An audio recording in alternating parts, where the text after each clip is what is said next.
Have you ever accidentally deleted something important, then rushed to the recycle bin, hoping to get it back? Well, what if the file never went to the recycle bin in the first place? In this quick Windows tip, I'm going to show you how to permanently delete files and folders without sending them to the recycle bin. This can be useful when you're working with sensitive files or when you simply want to free up storage space without having to empty the recycle bin later. Let's get started. First, locate and select the file or folder you want to delete.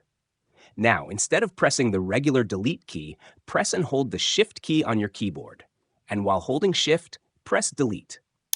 You can also right-click the selected file or folder and choose Delete while holding the Shift key.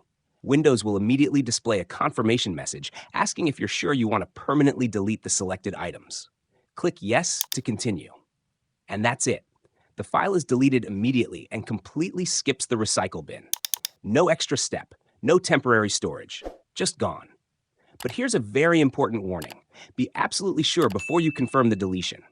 Unlike normal deletion, you won't be able to restore the file from the recycle bin because it was never sent there in the first place. So use this method carefully, especially when dealing with important documents, photos, or work files. And there you have it. A quick and easy way to permanently delete files and folders in Windows without them ever touching the recycle bin.